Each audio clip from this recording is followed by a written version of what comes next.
Today we're looking at the Etna beans that were grown in the garden, and I've already got them shelled and ready to cook. And I'm going to put them in a dish that actually involves a little bit of meat. So we're going to get that started before we get to look at the rest of the ingredients in this. Now, to a large pot, I'm going to add a tablespoon of vegetable oil, and we'll let that get hot.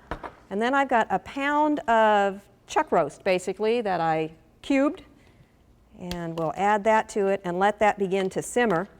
And also in here, we're going to add a clove of garlic, 2 tablespoons of chili powder,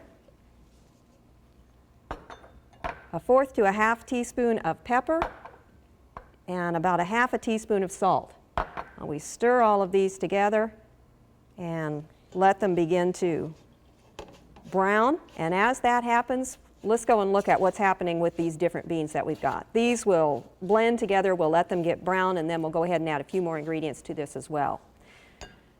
Now also what we're looking at is the beans. Now beans and meat often go together. They're both high in protein, and generally in recipes like this you can cut back on the meat. But in order for many Oklahomans to begin to eat beans and enjoy beans, we have to tie them to something that we're more familiar with and that we like really well. So we're starting this recipe for the beginner with a pound of ground chuck. But as you begin to appreciate beans, and as your body begins to accept beans more and you begin to be able to digest them better, you can begin to drop back the amount of meat if you choose to do that.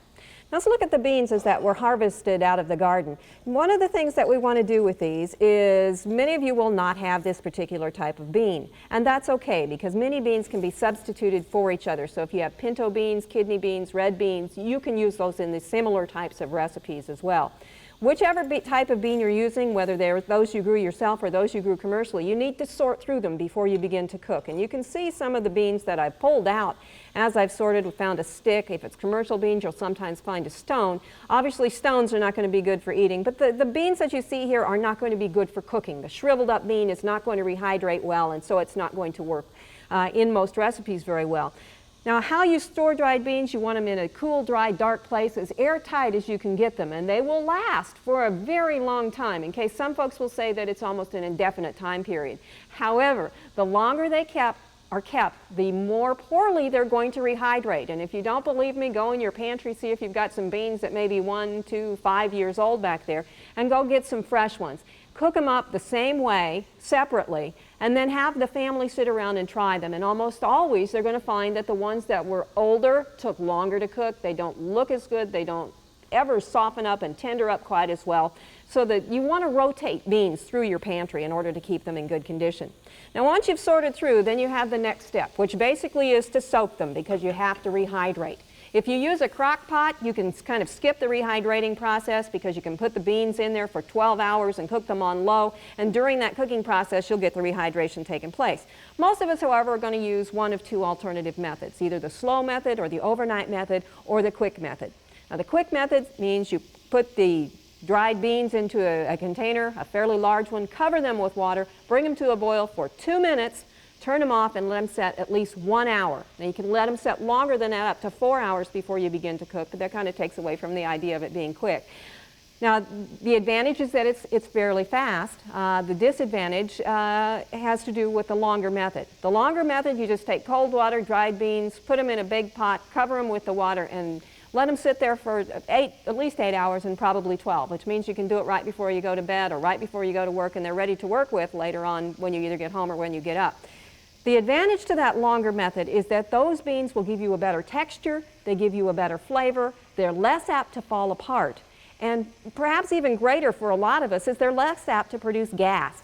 The reason for that is the longer soaking time enables the oligosaccharides, which are complex sugars, time to be dissolved out of the bean and into the soaking water. The shorter cooking times, you get some out, but not as much. And so the oligosaccharides that are left in the bean are not going to be digested by your gut, by your stomach, and they're going to go into your large intestine. Bacteria there are going to work on them, and the byproduct of that is gas. And so if you have problems with gas, the longer, slower method is going to be a better choice. You can also use some of the commercial products that are available to help reduce gas, but this is one of the things you can do without doing that. Now these beans have already been soaked, and you can see these are the same beans that we started with here dry. And one of the things you should notice is that the soaked ones are much larger. Beans, in fact, will, after soaking and cooking, will increase in size 3 times. So you need to consider that as you cook. If you have a recipe that calls for 2 cups of cooked dried beans, you start with 2/3 of a cup this way because they're going to triple in size as they cook. 1 can of commercial beans will also have about 2 cups, so you can start this way and end up with the amount you required as long as you know some bean math. Our meat is browning here, so what we're going to do next, I would probably let it brown a little bit more than this if we had a little bit more time, but we're going to go ahead and add the other ingredients to this. We're going to add 2 onions that have been chopped up and 1 large green pepper, again that's been chopped, and these would then cook for about 10 minutes to give the onions and the peppers a little bit of time to cook down and to begin to brown before we go on with the next stage.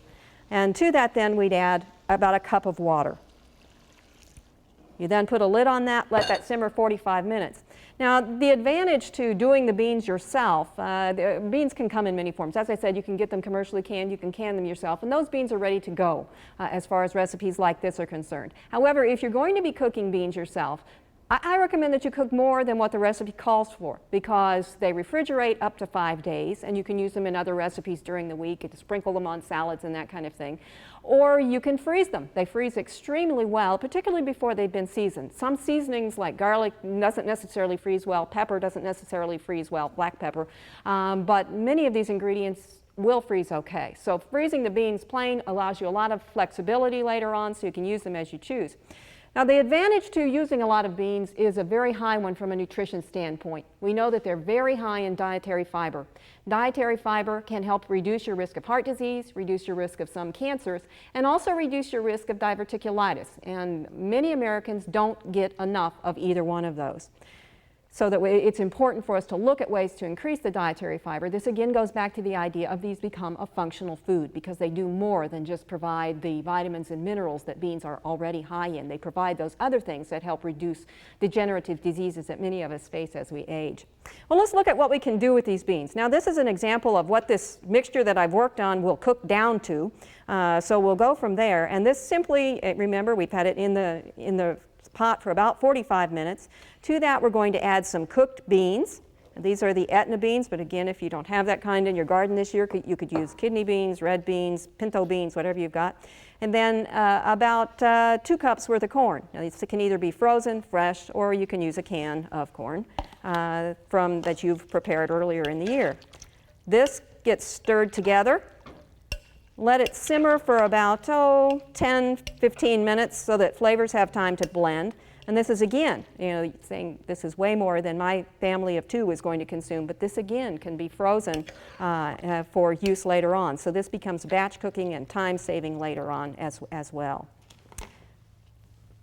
Okay, that pretty much does what we need to do with this one. Get out a big scoop of Western stew. And let me get a little bit of garnish to put on that.